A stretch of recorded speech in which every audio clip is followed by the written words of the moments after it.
Hello everyone, DTP വ്ളോഗ്സിൻ്റെ Dubai ഡയറീസിലേക്ക് എല്ലാവർക്കും വീണ്ടും സ്വാഗതം. നമ്മളിപ്പോൾ ട്രാവൽ ചെയ്യുന്നത് ദുബായിലെ ഏറ്റവും ഫേമസ് ഐക്കോണിക് സ്ട്രക്ചറായ ദുബായ് ഫ്രെയിം കാണാൻ വേണ്ടിയാണ് കേട്ടോ. From the outside it seems like a towering picture frame, but stepping inside it's a time machine. അങ്ങനെ ഞങ്ങളുടെ ഡെസ്റ്റിനേഷനായിട്ടുള്ള ദുബായ് ഫ്രെയിമിൽ ഫൈനലി ഞങ്ങൾ എത്തിച്ചേർന്നപ്പോൾ കണ്ട കാഴ്ച എന്ന് പറഞ്ഞാൽ പല രാജ്യങ്ങളിൽ നിന്നുമുള്ള ടൂറിസ്റ്റുകളുടെ നീണ്ട ഒരു ക്യൂ തന്നെയായിരുന്നു. ഫ്രെയിമിൻ്റെ അടിഭാഗത്തുള്ള പാസ്റ്റ് ഗാലറിയിൽ നിന്നും ഞങ്ങളുടെ യാത്ര അങ്ങനെ ഞങ്ങൾ തുടങ്ങി.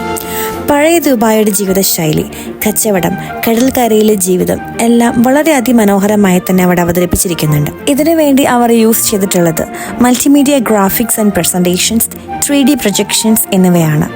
ഇത് നമുക്ക് സെൻസറി എക്സ്പീരിയൻസ് തരിക മാത്രമല്ല, വരുന്ന ടൂറിസ്റ്റുകൾക്ക് ട്രഡീഷണൽ എമിറാറ്റി കൾച്ചർ, കച്ചവടം, ദുബായിയുടെ പഴയകാല ജീവിതശൈലികൾ നമുക്ക് പരിചയപ്പെടുത്തുന്നു. പിന്നെ അതിനുശേഷം ലിഫ്റ്റിലൂടെ 150 മീറ്റർ ഉയരമുള്ള സ്കൈ ഡെക്കിലേക്ക്. ആഹാ, അതൊരു കാഴ്ച തന്നെയാണ്.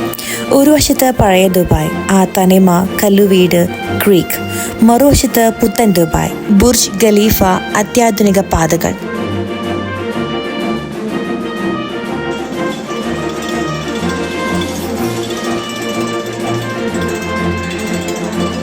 നമ്മൾ നടന്നു വന്ന സ്കൈ ഡെക്കിൻ്റെ മധ്യഭാഗം വെറും ഗ്ലാസ് കൊണ്ട് തന്നെയാണ്.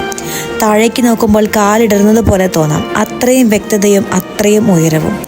പിന്നീട് ഫ്യൂച്ചർ ഗാലറി, അതായത് ഭാവിയിലെ ദുബായ് കാട്ടുന്ന 3D അനുഭവങ്ങൾ, റോബോട്ടുകൾ, ലേസർ കാഴ്ചകൾ, പറക്കുന്ന കാർസ് എല്ലാം തന്നെ നമുക്കിവിടെ കാണാൻ പറ്റുന്നുണ്ട്. യഥാർത്ഥത്തിൽ ദുബായ് പോകുന്നത് വളരെ വലിയ ഒരു അത്യാധുനികമായ ഒരു അനുഭവത്തിലേക്കാണ്. ദുബായ് ഫ്രെയിം എന്നത് ഒരു കാഴ്ച മാത്രമല്ല, ഒരു പുത്തൻ അനുഭവം കൂടിയാണ്. ദുബായിയുടെ ഭംഗിയും പുരോഗതിയും ഒറ്റ ഫ്രെയിമിൽ കാണാനുള്ള അത്യപൂർവമായ ഒരവസരമാണ്.